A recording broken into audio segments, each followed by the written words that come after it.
नमस्कार साथियों, कैसे हैं आप लोग। मुझे पूरा भरोसा है कि आप लोग ठीक होंगे और अपने आप को और अपने परिवार को सुरक्षित रखे होंगे। साथियों, आज जिस टॉपिक पर मैं बात करने वाला हूँ, जैसा कि मैंने बैनर डाला था, आप लोगों को समझ में आ गया होगा। झूठ और सच का। किसी भी परिवार को, संगठन को चलाने के लिए झूठ और सच के विषय में जानकारी होना सबसे ज़्यादा जरूरी होता है, क्योंकि ये झूठ जो है वो अच्छे अच्छे परिवारों को तोड़ देते हैं और जो सच हैं वो बुरे से बुरे हालातों में जी रहे या चल रहे संगठनों को या परिवारों को मजबूत कर देते हैं। पिछले 3-4 दिनों से मैं देख रहा था, सोशल मीडिया के माध्यम से कहीं कहीं पर दिख रहा था, हमारे लोग हमको सूचना दे रहे थे। 2-3 प्रकार के झूठ फैले हुए हैं। एक तो ये है कि जैसा मैंने कहा है कि मुझे उस समय जो भी ठीक लगा, उसमें सुकून लगा, वो मैंने किया। मुझे सच और झूठ की परख थी, ये मैंने लिखा है उसमें बैनर में। अभी कोई साथी हैं, उन्होंने मेरे फेसबुक पेज से एक फोटो निकाला जिसमें मैं उस समय के गृह मंत्री श्री राजनाथ सिंह जी के साथ में मंच साझा कर रहा हूँ। उनके एक कुर्सी छोड़कर बैठा हुआ हूँ। उनकी क्या मंशा थी मुझे पता नहीं है, लेकिन मुझे लग रहा है कि उनकी मंशा ये रही होगी लोगों को बताने की कि दीक्षित जी भारतीय जनता पार्टी के करीब है। ये भ्रम फैलाने की बात होती है। होता क्या है कि जब, चूंकि आप लोग परिवार में नए आए हो, मैं आप लोगों को संबोधित कर रहा हूँ इसलिए कि जब आप तरक्की कर रहे होते हो तो पीछे से बहुत सारे लोग ऐसे होते हैं जो आपको डिस्टर्ब करने की कोशिश करते हैं।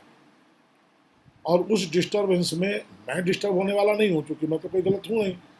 लेकिन जो नए लोग परिवार में आते हैं वो कभी कभी भ्रमित हो जाते हैं। उनका भ्रम दूर करने के लिए आज मैं इस टॉपिक पर बात करने वाला हूँ। अगर आप मेरे फेसबुक पेज में जाएंगे के दीक्षित डैश राष्ट्रीय अध्यक्ष, तो आप देखेंगे कि उसमें मेरे साथ में दिवंगत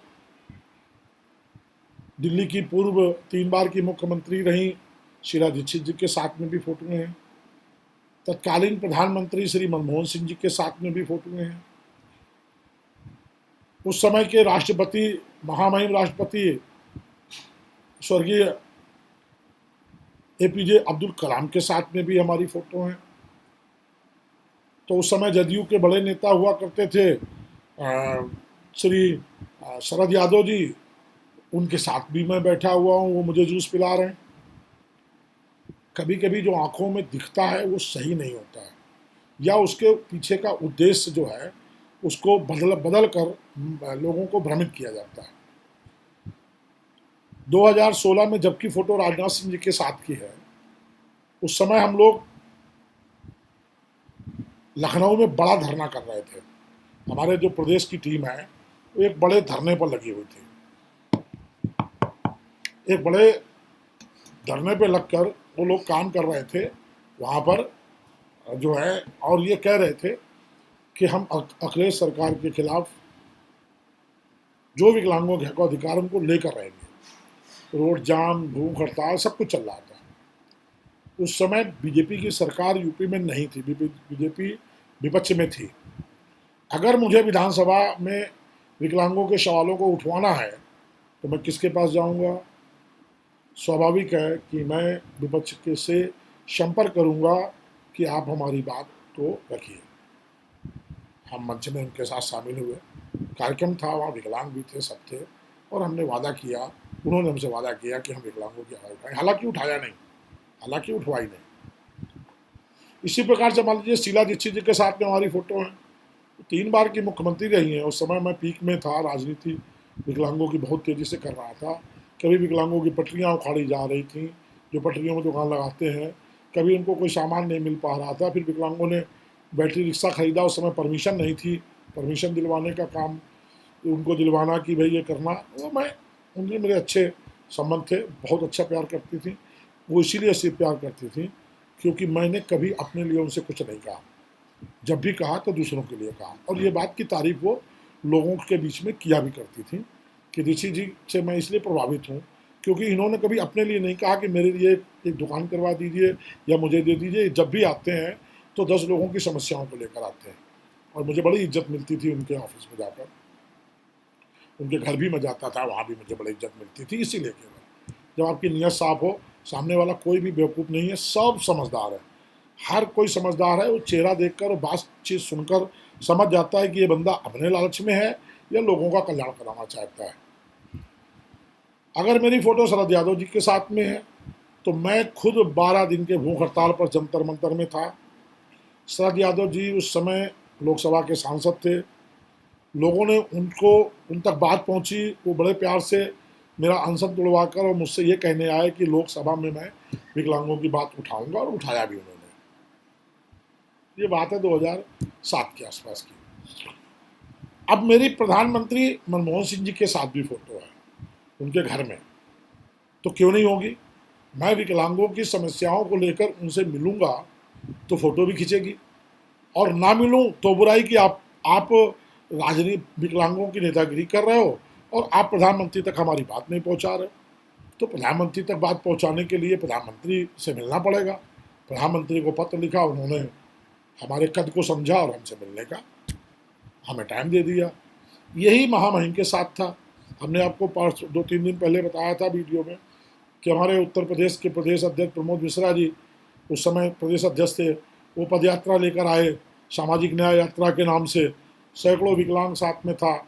यहाँ बड़ी एक रैली हुई, पूरे देश का विकलांग जुटा, और उसके बाद राष्ट्रपति जी तक हम लोगों ने अपनी गुहार लगाई। जब सरकारें काम नहीं करती हैं तो हम राष्ट्रपति के यहाँ जाते हैं, जब प्रदेश सरकारें काम नहीं करती तो हम जो राज्यपाल जी के पास जाते हैं। उन्होंने मुझे मिलने का समय दिया, मेरा सौभाग्य है, मैं उनसे मिला, और मुझे बड़ा गर्व है कि मैं देश के बड़े महान जो है राष्ट्रपति महोदय से, जिन्होंने देश को सुरक्षा तंत्र में भी बहुत मजबूत बनाया, उनके साथ बैठकर मैंने आधी कप चाय पी है उनके साथ बैठकर वहाँ। ये मेरे लिए गर्व की बात है। अब इन सब बातों को लोग अगर कल आपके सामने रखते हैं और रखेंगे, क्योंकि शुरुआत हो गई है कि देखो बीजेपी के करीब हैं, फिर कोई कहेगा जो कांग्रेस के करीब है। अभी एक दिन मैं सुन रहा था कि कोई कह रहा था कि वो बड़ा आंदोलन होता है तो वो बड़े नेताओं के साथ उनकी गाड़ी में बैठ के चले जाते हैं। अरे भाई, अगर हम किसी के साथ कहीं जा रहे हैं तो विकलांगों की मांगों को लेकर जा रहे हैं। हालांकि ये पहले की बात है, अभी 5-6 साल से तो मैं कोई मीटिंग करता नहीं हूँ, मैं टीम बना के भेज देता हूँ लोगों को, क्योंकि अब मैंने इतना लोगों को पारंगत कर दिया है, सिखा दिया है कि हमारी टीम के लोग ही बात कर लेते हैं। पहले शुरू में होता है कि हम 4 लोगों को लेके जाएंगे, हम जाएंगे, चूँकि बात लीड हम कर रहे हैं तो हम बेहतर बात रख पाएंगे, वो 4 हमारे साथ सीखेंगे, अगली बार से वो 4 जाएंगे, और वही हो रहा है। अभी कल की बात बता रहा हूँ, बड़ी हंसी का सब्जेक्ट है। हालांकि मुझे टॉपिक मेरा फिक्स नहीं था मैं किस पे बात करूँगा। कल मेरे एक बहुत पुराने साथी जो हैं, पार्टी में हैं, बुज़ुर्ग हैं, वो उनका मुझे फ़ोन आया कि आप सुरक्षित हो। हमने कहा क्यों, मुझे क्या हो गया? बोले नहीं, वो मोबाइल पे चल रहा है कि आपको कोरोना पॉजिटिव हो गया है। मतलब हालात इतने यहाँ तक बिगड़ गए हैं क्या? आप कितनी गिरी राजनीति करोगे, मेरी समझ नहीं आ रहा है। अगर लोग पार्टी से जुड़ रहे हैं तो ना तो कभी के दीक्षित ने उनको कोई लालच दिया है। हम लोग तो बार बार कहते हैं कि मेरे साथ लालच से मत जुड़ो। मैं किसी को सिलाई सेंटर खुलवा के देने वाला नहीं हूँ, मैं किसी की पेंशन करवाने वाला नहीं हूँ, मैं किसी की जॉब लगवाने वाला नहीं हूँ, क्योंकि मैं भगवान नहीं हूँ और मैं सरकार नहीं हूँ। लेकिन ये सब होगा अगर आप साथ दोगे तो फाइट करने वाले हैं, हम लड़ने वाले हैं और लड़कर आपको दिलाएंगे। ये काम है हमारा। हमारा काम ये नहीं है कि हम आपको देंगे, तो हम तो लड़ ही सकते हैं, और लड़ने के लिए ताकत चाहिए। अकेले के दीक्षित चिल्लाएंगे, किसी को सुनाई नहीं देगा। लेकिन अगर 20,000 25,000 विकलांग जंतर मंतर से चिल्लाएंगे तो लोकसभा के अंदर आवाज़ जाएगी और राष्ट्रपति महोदय के काम तक आवाज़ जाएगी। तो इसके लिए संगठन जरूरी होता है। अब इन विचारों को जो कि लोगों को, जो लोग लालच में अभी तक इधर उधर फंसे हुए थे, अब वो सुनते हैं तो वो पार्टी से जुड़ने के लिए भाग रहे हैं और जुड़ रहे हैं। क्योंकि ना कहीं मैं मीटिंग कर रहा हूँ, ना कहीं हमारा पदाधिकारी मीटिंग कर रहा है। मीटिंग तो हो नहीं पा रही है कोरोना के चक्कर में, विचारों के आदान प्रदान से ही लोग जुड़ रहे हैं। और सबसे ज़रूरी चीज़ होता है किसी भी, देखिए आपका भाई जो है वो भगवान की देन है, अच्छा है बुरा है, आपके विचारों से सहमत है, आप उसके विचारों से सहमत नहीं है, लेकिन वो भाई आपका है तो वो भाई है, वो भाई ही रहेगा। लेकिन जो आपका दोस्त बनता है वो तब बनता है जब आप दोनों के विचार मिलते हैं, जब विचारों का आदान प्रदान होता है और वो विचार मैच करते हैं, तब जाकर लोग दोस्त बनते हैं।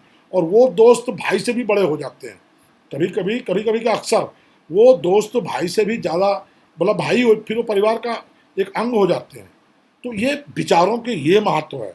लोगों को वो तो समझ में आ नहीं रहा कि लोग विचार से जुड़ रहे हैं, लोगों को तो ये समझ में आ रहा है कि लोग हमको छोड़ के जा रहे हैं। अरे आपके विचारों में खोट था, आप लोगों को लालच के बल पर इकट्ठा किए हुए थे और लालच आप पूरा नहीं कर पाए। लालच के बल पर इकट्ठा किया गया कोई भी व्यक्ति आपके साथ ज़्यादा दिन तक नहीं रहेगा, क्योंकि एक तो आपने उसको स्वार्थ में बुलाया, दूसरा वो भी आपके साथ स्वार्थ में आया। तो जैसे ही उसका स्वार्थ सिद्ध हो जाएगा तब वो आपको छोड़ के निकल लेगा, या स्वार्थ सिद्ध नहीं होगा तो भी वो निकल लेगा। लेकिन अगर वो विचारों से सहमत होकर आया है, अगर वो अपने अधिकार हक और सम्मान को पहचान कर आया है, तो वो अपने आप आएगा और आप उसको रोक भी नहीं पाओगे और हम उसको मना भी नहीं कर पाएंगे, हम उसको रखेंगे। वो आते हैं पार्टी में, आ रहे लोग, मुझे उनसे कोई शिकायत नहीं है। तो एक ये मेन चीज़ थी कि मैं आप लोगों को सलाह देना चाह रहा था जो हमारी परिवार के अंग बन चुके हैं, कि ऐसे झूठ से बचें, उस झूठ का परख करें। एक टीवी चैनलों में भी आजकल बड़ा अच्छा आ रहा है, आजकल क्या बहुत दिन से वायरल सच, किसी के नाम है वायरल सच, कोई ये जो चीज़ें वायरल होती हैं उनकी सच्चाई पता करते हैं। जो चीज़ पार्टी के खिलाफ या पार्टी के पदाधिकारियों के खिलाफ वायरल हो उनकी जांच अवश्य करें। सही होने पर ही अपने दिमाग में कुछ फितूर पैदा करें, उसके पहले वो करने की ज़रूरत नहीं है। आप ये मान लें कि आप चूँकि बढ़ रहे हैं तो लोग बढ़ते हुए आपको देख नहीं पा रहे हैं, और बढ़ आप इसलिए रहे हैं क्योंकि आपकी पार्टी में सच्चाई है, आपके नेता में सच्चाई है और आप में सच्चाई है, तभी लोग जुड़ रहे हैं। आज तो हम मीटिंग भी नहीं कर पा रहे हैं, हमारे सभी पदाधिकारी हमसे कह रहे हैं कि सर हम मीटिंग नहीं कर पा रहे हैं, लोग कह रहे हैं मीटिंग करो। तो मीटिंग अभी करना नहीं है हमको, क्योंकि मैं अपने लोगों को खतरे में नहीं ला सकता हूँ। बड़ी बड़ी पार्टियाँ जो कर रही हूँ करें, हमें मतलब नहीं है। हम लोग छोटे लोग हैं, इलाज कराने का भी पैसा नहीं है हमारे पास, सरकारी व्यवस्था आप देख ही रहे हो, रोज़ चैनलों में आ रहा है। तो हम क्यों करें मीटिंग? हम अभी लोगों से बात करके, विचारों का आदान प्रदान करके वो लोग पार्टी में शामिल हो रहे हैं। ये बात झूठ और सच की थी, बताना आपको इसलिए ज़रूरी था कि इससे पहले कि आप तक वो झूठ ज़्यादा मजबूती से पहुंचने लगे, सच आपके दिमाग में रहना चाहिए, जिससे आप उसको परखने में कामयाब हो जाओ।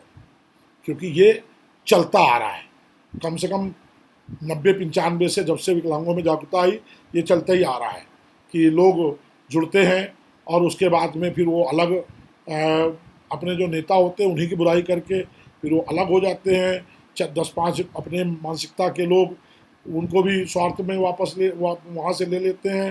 ये आपके साथ भी हुआ होगा, आप लोग, बहुत सारे लोग हमारे साथ एनजीओ वाले जुड़े हैं, जो बड़ी एनजीओ बड़ा एसोसिएशन चला रहे थे, अब वो हमारे साथ है, तो उनके साथ भी हुआ होगा। तो इस चीज़ को बिल्कुल दिमाग में बैठा लीजिए और छाने मत दीजिए झूठ को। सच की मोटी परत अपने दिमाग में खुद उसको पड़ताल करके तय बना दीजिए। दूसरी बात, मैं एक बात आप लोगों को और बता दूं, मुझे किसी मेरे राजनीतिक गुरु ने, जब मैंने पार्टी शुरू की थी तब मुझे किसी ने बोला था कि नेता को अपने चारों तरफ 4 घेरे बनाने पड़ते हैं, वही नेता कामयाब होता है। जिस दिन उस नेता के वो 4 घेरे नहीं होंगे वो कामयाब नहीं होगा। 4 घेरे का मतलब हो गया, पहला घेरा हमारा हो गया बूथ लेवल तक का पदाधिकारी, दूसरा घेरा हमारा हो गया जिला तक का पदाधिकारी, तीसरा घेरा हमारा हो गया प्रदेश तक के पदाधिकारी, और चौथा घेरा हमारी टीम जो राष्ट्रीय टीम है वो हो गया। लेकिन मैंने जब विकलांगों की राजनीति शुरू की, विकलांगों की पार्टी को चलाना शुरू किया, तब मुझे आभास हुआ कि मुझे एक घेरा और बनाना है। और वो घेरा इसलिए बनाना है क्योंकि उस समय की जो व्यवस्था थी, उस व्यवस्था में मैं देख रहा था कि विकलांग सबसे ज्यादा विकलांगों के द्वारा ही ठगा जा रहा था। सामान्य व्यक्ति विकलांगों पर रहम करता था और उससे किसी भी प्रकार का कोई पैसा लेने से कतराता था कि पाप पड़ेगा, लेकिन विकलांगों को ठगने में मशगूल था। मेरी पार्टी में भी बहुत सारे लोग ऐसे आए जिन्होंने पार्टी का नेता बनने के बाद वही अभियान शुरू किया। हालांकि शिकायत मिलने पर हमने उनको पार्टी से हटाया, तुरंत हटाया, और फिर कोशिश ये की कि हम उनको वापस ना लें। अगर कभी वापस भी लिया तो जब वो अपने चरित्र को सुधार चुके या वो धक्के खा चुके, तभी उनको इस तरह से लिया कि आप जो है अब आप दोबारा ये काम नहीं करेंगे। ये उनसे शपथ लेकर उनको हमने शामिल करवाया। मैंने 5वां घेरा भी बना रखा है, और ये मैं आपको डरा नहीं रहा हूँ, आप चिंता मत करिएगा। वो 5वां घेरा आपके बीच का ही है, लेकिन वो मेरी आंख है और मेरा कान है आपके बीच में। जिला स्तर पर भी हमारे लोग हैं जो पार्टी में शामिल नहीं है, लेकिन आपकी वजह से ही हमको मिले हैं। वो आप पर नज़र है, इसमें आपको बुरा नहीं लगना चाहिए। आप सही हो तो बुरा नहीं लगना चाहिए। मेरा सिर्फ इतना मतलब है कि वो विकलांग जो अपने हक और अधिकारों के लिए दर दर भटक रहा है, उसका शोषण किसी हाल में नहीं होना चाहिए। हर पार्टी में सदस्यता का एक शुल्क होता है, हर पार्टी सदस्यता शुल्क लेती है। हमारी पार्टी का रजिस्ट्रेशन में भी वो लिखा हुआ है, हम भी ले रहे थे, लेकिन 2014 के बाद हमने वो लेना बंद कर दिया। इसलिए बंद कर दिया कि मुझे लगा कि उससे कोई बहुत बड़ा फंड इकट्ठा नहीं हो रहा है, क्योंकि विकलांगों में भी ये हरकतें हैं कि वो लालच में आकर तो किसी को 5,000 दे देंगे, लेकिन अगर उनसे कहा जाएगा भाई पार्टी है, आप 10 रुपये देकर प्राथमिक सदस्यता लीजिए, तो 10 रुपये नहीं निकलते उनके पास। तो मुझे लगा कि उससे क्या होता है कि वो उससे 2 बार मांग लो तो वो गायब हो जाता है, क्योंकि स्वार्थ उसका सिद्ध हो नहीं रहा है, तो वो 10 रुपये देने को तैयार नहीं है। तो मैंने बंद ही कर दिया, उनका मांगना ही बंद करो भाई। इससे अच्छा ये है कि वो हम मैनेज कर लेंगे, कैसे करेंगे वो हम हमारी राष्ट्रीय टीम देख लेगी। सदस्यता अभियान भी हम अभी जो भी पदाधिकारी बन रहे हैं, आपको पता है कोई भी शुल्क के नाम पर 1 रुपया उनसे नहीं लिया जा रहा है और ना ही लिया जाएगा। उनको सिर्फ अपना प्रचार करना है, और उनको अपना प्रचार इसलिए करना है क्योंकि मैं चाहता हूँ कि वो सम्मानित हों। वो तभी सम्मानित होंगे जब उनके पड़ोस के लोग जानेंगे कि राष्ट्रीय विकलांग पार्टी के नेता हैं। लालच किसी को देना नहीं है, किसी पदाधिकारी को। कोई बड़ा पदाधिकारी किसी आम विकलांग को लालच देगा नहीं कि हम उसकी पेंशन करवा देंगे, 500 रुपये दो। हम उसका अगर आप में क्षमता है तो आप जाकर अपने जेब से किराया खर्च करके उसका काम करवा दीजिए। अगर नहीं क्षमता है तो उसको रास्ता बता दीजिए। और जो आपसे मदद हो सकती है, टेलीफोन में आउटगोइंग कॉलें अनलिमिटेड मिल रही हैं, आप अधिकारियों से बात करके उसका काम करवा दीजिए। लेकिन उससे 1 रुपया भी खाने की या लेने की ज़रूरत आपको नहीं होनी चाहिए, क्योंकि आप अगर स्वाभिमान के लिए राजनीति कर रहे हो, सम्मान के लिए राजनीति कर रहे हो, तो 1 रुपया आपके ऊपर दाग लगा सकता है। आज मैं जो बार बार कहता हूँ कि मैंने किसी से कुछ नहीं लिया, इसलिए गर्व से कह देता हूँ, घमंड से कह देता हूँ, क्योंकि मैंने नहीं लिया है। मेरे ऊपर कोई आरोप नहीं लगा सकता कि मैंने किसी का 500 रुपया लिया कि मैं पेंशन बनवा दूंगा, और मैंने बनवाई नहीं हो। मैंने पेंशन ही नहीं बनवाई, हकीकत में किसी की पेंशन नहीं बनवाई, क्योंकि पेंशन जिले से बनती है, केंद्र सरकार नहीं बनाती उसका।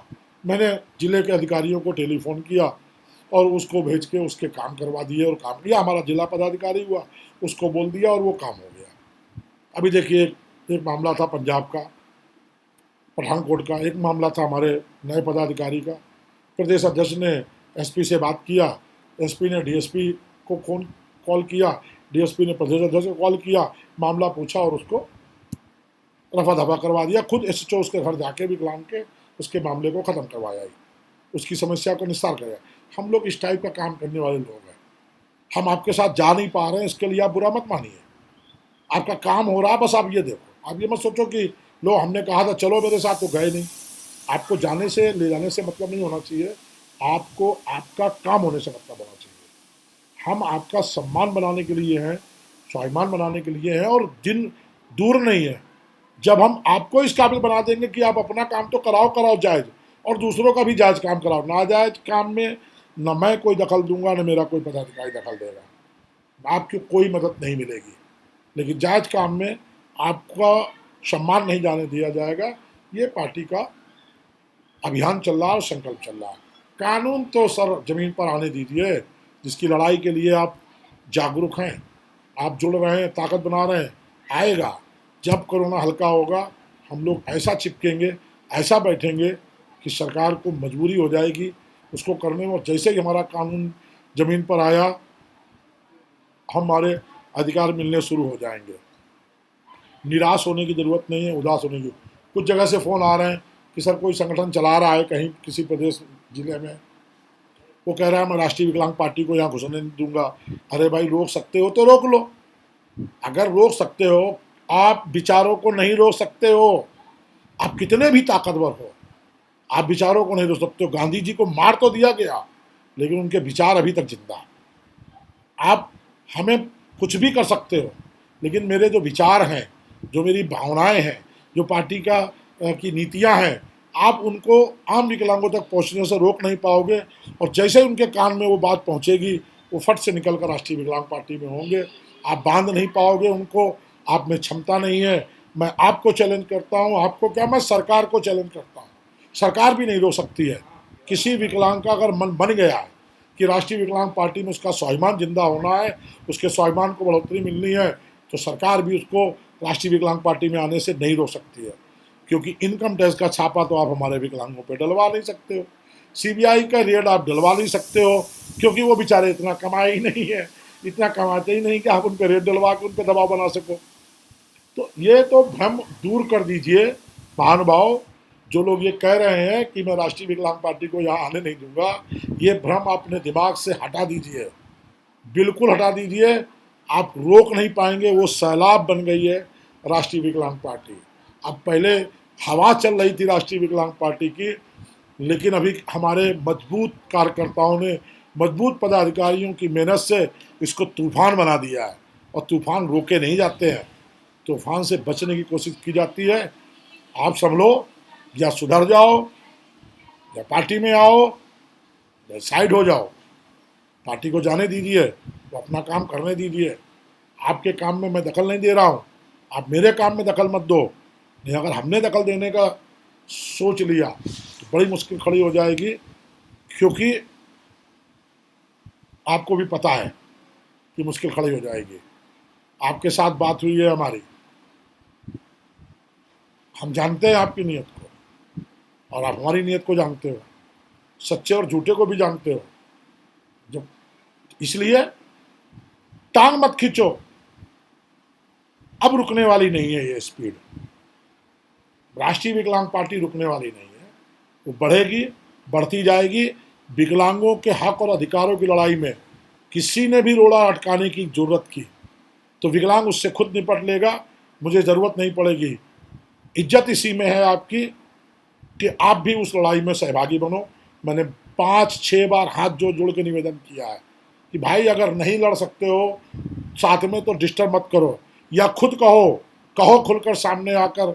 हिंदुस्तान में जो अपने आप को नेता मानता हो वो सामने आकर खुल के कहे कि मैं इस लड़ाई को लीड करना चाहता हूँ, राष्ट्रीय विकलांग पार्टी पीछे हट जाए, मैं पीछे खड़ा मिलूंगा उसका। फिर एक बार कह रहा हूँ, मैं उसके पीछे खड़े मिलूंगा। लेकिन ये 5-5, 10-10, 20-20 विकलांगों को बांट कर लालच और जो है दिव्या स्वप्न दिखाकर आप उनको डिस्टर्ब मत करो, उनको भिखारी मत बनाओ। मेरी बात मानो, स्वाभिमान जगाओ उनके अंदर। जब उनके अंदर अपने अधिकार पाने की इच्छा जाग जाएगी, वो आपको नेता मान लेंगे, हमको नेता मान लेंगे, खुद नेता बन जाएंगे। हमें कोई नेता मत मानो, मैं नेता बनना ही नहीं चाहता हूँ। देखो, मैं टी शर्ट पहने बैठा हूँ, कुर्ता पजामा कभी कभी पहन लेता हूँ, कभी टी शर्ट पहन लेता हूँ। मुझे कोई ज़रूरत नहीं नेता बनने की, क्योंकि मेरा उद्देश्य नेता बनने का है ही नहीं। मेरा उद्देश्य तो आपको नेता बनाने का है। आप नेता बनोगे तब देश सुधरेगा, क्योंकि केका दीक्षित कहाँ कहाँ आपको संभालेंगे, नहीं संभाल सकते हैं। हर जिले में विकलांगों की समस्याएं हैं, मैं कहाँ कहाँ उनकी समस्याएं देखूंगा, नहीं संभाल सकता हूँ। इसलिए मैंने आपको जिला अध्यक्ष, जिला कमेटी में रखा है, इसलिए मैंने आपको ब्लॉक में रखा है और तहसील में रखा है। ये आप अपने लोगों का मतलब केवल आपके लोग नहीं, रिश्तेदार नहीं, विकलांग लोगों की, विधवाओं की, बुजुर्गों की क्या समस्या है उनको देखिए, लेकिन दलाली नहीं। दलाली में अगर पकड़े जाओगे या शिकायत आएगी तो ठीक नहीं होगा। आप हमारे परिवार के सदस्य हो, अगर मुझे प्यार देने का हक है तो मुझे दंड देने का भी हक है। और पार्टी से नहीं निकालूंगा, जो सोच रहे हो पार्टी से निकाल देंगे और क्या कर लेंगे, मैं दंडित करूंगा। घर से निकाला नहीं जाता है। जब जब कोई छोटा गलती करता है तो उसको घर से निकाल नहीं देते हैं, उसको घर में ही दंडित करते हैं। पहले समझाएंगे, आज समझा रहा हूँ, फुसलाएंगे, फुसलाऊंगा भी, नहीं मानोगे, गंदगी फैलाओगे तो छोड़ूंगा भी नहीं। इसलिए मैं वो कल को सुनने के लिए जो है यहाँ नहीं बैठा हूँ कि लोग आज कह रहे हैं कि बीजेपी जो है कांग्रेस में हो गई। इसलिए हो गई कि कांग्रेस के सब नेता वहाँ पहुँच गए। तो जब सब भ्रष्टाचारी कांग्रेस बहुभ्रष्ट पार्टी है, सब भ्रष्टाचारी नेता वहाँ के कांग्रेस में बीजेपी पहुँच गए तो बीजेपी में भी भ्रष्टाचार होगा, भ्रष्टाचारी लोग पहुँच गए। तो मैं नहीं चाहता हूँ कि कल आप एनजीओ चला रहे थे, कल आप वो कर रहे थे, कैसे कर रहे थे मुझे पता नहीं है। जितना काम आप कर सकते हो वो निःशुल्क करिए, नहीं कर सकते हो उसको रास्ता बताओ, प्यार से उसका हाथ जोड़ो और उसका सहयोग करो। मैं नहीं कहता हूँ कि आप रोज़ ब्लॉक में जाकर आप रोज़ डीएम के यहाँ जाइए 100 रुपये खर्च करके। आप फ़ोन नंबर लीजिए, आप फ़ोन पे बात करिए। आपसे नहीं हो रहा प्रदेश अध्यक्ष को दीजिए, प्रदेश अध्यक्ष से नहीं होगा राष्ट्रीय कार्यकारिणी के लोगों को देंगे, उनसे नहीं होगा तो मेरे पास आएगा, मैं बात करूँगा, आपका काम होगा, आपका सम्मान रहेगा। लेकिन अगर मुझे ये जानकारी मिली कि आपने किसी काम के लिए किसी विकलांग से पैसे लिए हैं तो मुझे बहुत दुख होगा, क्योंकि मैं परिवार बना रहा हूँ और परिवार में अगर कोई बच्चा गंदा निकल जाता है तो पूरे परिवार को कष्ट होता है और परिवार के गार्जियन को सबसे ज़्यादा होता है, और पार्टी अध्यक्ष होने के नाते मुझे सबसे ज़्यादा होगा। और मुझे ऐसे तो मुझे पूरा भरोसा है, मुझे पूरा भरोसा है, मेरे पास शिकायत नहीं आई अभी, लेकिन मैं आगे से चेता देने में ज़्यादा अच्छा समझता हूँ कि मुझे पूरा भरोसा है कि आप विचारों से सहमत होकर आए हो तो आप ऐसा कोई काम नहीं करोगे जिससे मेरी आत्मा को कष्ट पहुँचे, पार्टी के सम्मान को कोई कष्ट पहुँचे, मुझे कोई कष्ट पहुँचे, आपके साथियों को कोई कष्ट पहुँचे। मुझे इस बात का पूरा भरोसा है। मैं जानता हूँ कि आप लोग इस चक्कर में नहीं हो कि मैं पैसा कमाने के लिए राष्ट्रीय विकलांग पार्टी में जा रहा हूँ, क्योंकि पैसे की तो कोई बात ही नहीं हो रही है, स्वार्थ की कोई बात ही नहीं हो रही, लड़ाई की बात हो रही है। हमने जितना बोला है वो हम करेंगे, रोजगार दिलाएंगे, सम्मान दिलाएंगे, लड़ाई लड़ेंगे उसकी। हम दे नहीं सकते, हम दिलाने में सक्षम होंगे जब आप मेरे साथ होंगे, तभी होंगे। अब पढ़ा लिखा विकलांग मारा मारा घूम रहा है, संगठित हो रहा है, उनको रोजगार मिलना चाहिए, हक है उनका, हम दिलवाएंगे। हम का मतलब केवल के दीक्षित नहीं है, राष्ट्रीय विकलांग पार्टी पूरी, उसमें आप भी शामिल हो, आप भी उसी में हो। हम सब मिलकर लड़ेंगे और लड़ेंगे, अंतिम सांस तक लड़ेंगे। हमारा हक है अधिकार लेने का, हम वो लेकर रहेंगे। तो मेरा निवेदन है कि पार्टी बहुत तेजी से बढ़ रही है, आएंगी रुकावटें, उसमें लोग आएंगे भ्रमित करने वाले, ऐसे विभीषणों से दूर रहिए। विभीषण तो तब भी ठीक थे क्योंकि वो धर्म की लड़ाई में थे, लेकिन माहिल जो थे वो आदि लड़ा करते थे, मंथरा भी थी आग लगाने वाली। तो ऐसी मंथराओं से थोड़ा सा दूर रहिएगा, जिनका नियत जो है वो खराब है, दूर मत रहिएगा, पास रहिएगा, उनकी भावनाओं को समझिए, उनको समझिए, शायद वो सुधर जाएं तो उनको भी पार्टी बनाइए, नहीं सुधर जाएं तो अपने घर में रहें, अपना काम करें, अपने तरीके से लाते। मैंने शुरू से कहा है हर कोई अपने तरीके से विकलांगों का कल्याण की बात कर रहा है, मैं अपने तरीके से कर रहा हूँ, अपने तरीके से कर रहा हूँ। लोगों को मेरा तरीका पसंद आ रहा है, लोग मेरे साथ जुड़ रहे हैं, लोगों को किसी और का तरीका पसंद आएगा, उसके साथ जुड़ेगा। देखिए चुनाव में क्या होता है, भाजपा की भी रैली, सपा की, बसपा की, शिवसेना, सबकी रैली होती है, वोट लोग जिसको मन होता है उसको देते हैं। आप ये मत समझो कि उस रैली में केवल भाजपा की रैली भाजपा ही होते हैं, ऐसा नहीं है। उसमें आम जनता होती है, सबकी भावनाओं को समझती है, सबकी बातों को सुनती है, जिसको समझ में आता है उसको वोट दे देती है। उसी प्रकार से संगठन में होता है, जिसको लगता है कि नहीं हमें ये संगठन ठीक है, इसकी नीतियाँ ठीक है, वो उसके साथ चला जाता है। आज अगर पूरे देश का विकलांग, चाहे वो भले संस्था चला रहा हो या किस संस्था में शामिल रहा हो, वो अगर पार्टी से जुड़ रहा है, आम विकलांग जो घर में था अब तक, जिसको पता नहीं था क्या होता है उसको हक अधिकार, वो अगर पार्टी जुड़ रहा है तो आपको क्यों तकलीफ हो रही है? अगर आपको तकलीफ हो रही है तो आप हमसे बड़ा काम करो ना, आप ज़्यादा उनको ऐसी उनको समझाओ, उनसे बात करो, कि उनको लगे कि आप बेहतर कर सकते हो, आप अगर हमसे बेहतर कर सकते हो तो आपके साथ लोग होंगे। लेकिन उनको चूंकि पता है कि आप 6 साल से बेहतर है तो कर रहे हो, इसलिए वो शायद आपके साथ ना जाए। बार बार लोग पूछते राष्ट्रीय विकलांग पार्टी ने क्या किया। राष्ट्रीय विकलांग पार्टी ने कुछ भी नहीं किया। राष्ट्रीय विकलांग पार्टी ने विकलांगों को चुनाव लड़ना सिखाया। बहुत बड़ी संख्या में लोग चुनाव लड़े, हौसला उनके अंदर इतना आया कि हम चुनाव लड़ सकते हैं, और वो लड़े टिकट लेकर। बिहार में भी लड़े, पंजाब में भी लड़े, यूपी में भी लड़े, मध्य प्रदेश में भी लड़े। राष्ट्रीय विकलांग पार्टी ने बहुत सारे आम विकलांगों को नेता बनाया, जिनको पता ही नहीं था कि हमारे हक अधिकार क्या है और हम लड़ कैसे सकते हैं, उनको लड़ना सिखाया। गांव गांव जाकर मीटिंग हमने की है और लोगों को जागरूक किया और लड़ना सिखाया है। राष्ट्रीय विकलांग पार्टी ने कुछ भी न किया हो, सरकार के रवैयों को बदला है। पहले सरकार का रवैया 2005 से पहले कुछ और था, 2005 के बाद कुछ और है। आज सरकार के अधिकारी विकलांगों की बात सुनते हैं। पहले विकलांगों को अंदर तक नहीं घुसने दिया जाता था। हमारे एक बिहार के साथी थे, 14-15 दिन तक उनके पिताजी खत्म हो गए, इसके बाद भी वो डीएम के कार्यालय के बाहर धरने में बैठे रहे। जब हमसे जुड़े उन्होंने तब बताया और बोले डीएम ने बुलाया नहीं, और मैं मिट्टी में भी बाप के नहीं गया। विकलांग सेवा का इतना जुनून था उनके अंदर। तो उन्होंने एक अभियान चला रखा था, चिलमन हटाओ। चिलमन हटाओ का मतलब पर्दा हटाओ, क्योंकि आपने देखा होगा डीएम कार्यालय वगैरह के कार्यालय में पर्दा पड़ा रहता है, बाहर एक संतरी खड़ा होता है और डीएम साहब अंदर से बाहर देख नहीं पाते कि कौन पीड़ित है, और संतरी उनको जाने नहीं देता है, क्योंकि उसके पास आदेश होता है किसी को आने मत देना। उन्होंने चिलमन हटाओ का अभियान चलाया और हटा। हम लोग पूरी ताकत से लड़े कि भाई चिलमन हटाओ, तब तो दिखेगा सामने बाहर विकलांग खड़ा है तो आप बुलाओगे। आज कम से कम विकलांग बैठ के बात तो कर पा रहा है, ज्ञापन लेने के लिए डीएम साहब बाहर तो आ रहे हैं। मैं जेल क्यों गया था? 2 बार मैं जेल गया। क्यों गया?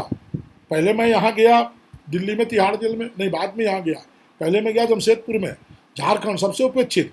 18,000 लोगों को पेंशन की पात्रता थी, 1800 लोगों को पेंशन मिल रही थी।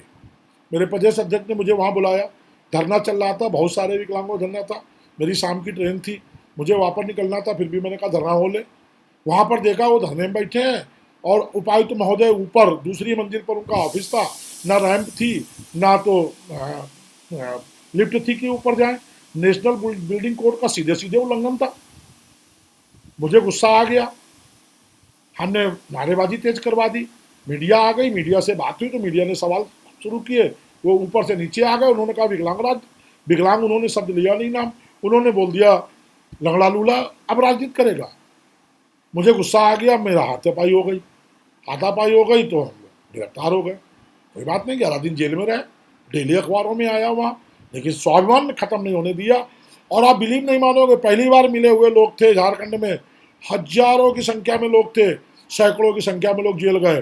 थानेदार ने मुझे रात में कहा वहाँ कि सर आप लोग जेल जा रहे हो, विकलांगों को बहुत तकलीफ हो जाएगी, इनको समझाइए, कम करिए। कम करते करते समझाते समझाते कि बाबू तुम बाहर से सपोर्ट करो ये वो, फिर भी 34 लोग साथ में गए जेल। 12 महिलाएं थी, भारत की बेटियां, 12 मेरे साथ थी जेल में, और 11 दिन हम लोग जेल में रहे। लेकिन शान से रहे और शान से निकले। कुछ दिन के बाद वापस गए तो पता चला 18,000 लोगों को पेंशन मिलने लगी। प्रदेश अध्यक्ष से पूछा भाई आपने बड़ा काम किया, उन्होंने कहा साहब हमने तो नहीं किया, अधिकारी खुद ही काम कर रहे हैं। कि अरे भाई इनके नेता ही इतने दबंग हैं, जब डीसी साहब से उलझ सकते हैं तो हम लोग क्या चीज़ है, विकलांगों का हक है इनको दे दो। तब मैं पहली बार वहाँ जेल गया। दोबारा में यहाँ पर रेड़ी पटरी का चक्कर था, विकलांगों की रोजी रोटी उखाड़ी जा रही थी। हमारे प्रदेश अध्यक्ष लड़ रहे थे, उन्होंने मुझे फ़ोन किया, मैं पहुँचा जंतर मंतर पे, आंदोलन हो गया, बड़ा बड़ा आंदोलन हो गया। एसीपी मेहर सिंह जी थे, उन्होंने हम पर ज़बरदस्ती करनी शुरू कर दी। हमने बर्दाश्त नहीं की, कोई बात नहीं है, हम लोग गिरफ्तार हो गए। 100 से ज़्यादा लोग गिरफ्तार हुए, 73 लोग हम लोग जेल गए। 73 लोग हम लोग 12 दिन तक जेल काटे, कोई 13 दिन तक जेल काटा। उसके बाद भी हम लोगों को जमात की कोई जल्दी भी नहीं थी, आराम से जब हुई तब बाहर निकले। और बाहर निकले और जो जो शर्त थी वो करवा के निकले। रेड़ी पटरी भी लगी और पेंशन भी बढ़ी। 500 पेंशन थी, 1500 करवा के निकले। तो हम हर कुछ करने, फिर भी लोगों को लगता है हमने कुछ किया ही नहीं है। तो हो सकता है हम कह रहे हैं कि हमने नहीं किया, हम भगवान नहीं है, हम सरकार नहीं है, लेकिन हम उस रास्ते पे चल रहे हैं कि शायद हम सरकार बन जाए, शायद हम सरकार में घुसपैठ कर लें, शायद हम सरकार के खिलाफ वहां पर आवाज़ उठा सकें जहां की आवाज़ सुनी जाती है, रिकॉर्ड की जाती है। आपने सुना होगा लोकसभा विधानसभा में कि ये रिकॉर्ड में जाएगा, ये नहीं जाएगा, वहाँ रिकॉर्ड की जाती है। उस आवाज़ का महत्व है, हम आपको वहाँ पहुँचाना चाह रहे हैं। वहाँ जाइए, वहाँ जाकर अपनी आवाज़ को बुलंद करिए, संगठित रहिए, संयमित रहिए, अपने विचारों को खुला रखिए, अपने विचारों को आगे बढ़ाते रहिए, पार्टी को तेज़ी से बढ़ाइए। अगर बुराई शुरू हुई है तो आपको भी संकल्प लेना चाहिए कि आज से 4 गुना ज़्यादा लोग पार्टी से जोड़े जाएंगे, 6 गुना ज़्यादा लोग जोड़े जाएंगे और तेज़ी से पार्टी को बढ़ाया जाएगा। और हम आपके साथ हैं, ये हमेशा ध्यान रखिए, और आपको हमारा साथ नहीं छोड़ना है, ये भी हमेशा ध्यान रखिए। हम दोनों लोग मिलकर 11 होता है, हम 11,000 बनेंगे, 11 लाख बनेंगे, 11 करोड़ हैं वो पूरे बनेंगे और फिर लड़ेंगे, लड़ते रहेंगे। अपना बहुत ध्यान रखिएगा, सुरक्षित रहिएगा। कोरोना है, मैं चिंतित हूँ आप लोगों को लेकर, और अपना हाल अच्छा रखिए, पड़ोसियों की भी रक्षा करिए, जिससे जो मदद मिल सके उसको मदद करिए, जो मांग सके, जो मांगे, जो आप कर सकते हो वो करते रहिए। नेक नीति, वो मदद मेरे लिए मत करिए, पार्टी के लिए मत करिए, वो आपके पुण्य के खाते में जुड़ेगी और आपको उसका फल मिलेगा। इसलिए मैं कहता हूँ कि आप पुण्य करते रहिए। धन्यवाद, बहुत बहुत धन्यवाद। सुरक्षित रहिए, जुड़े रहिए। विकलांग एकता जिंदाबाद, विकलांग वृद्ध विधवा किन्नर बेरोजगार युवा एकता जिंदाबाद। बहुत बहुत धन्यवाद।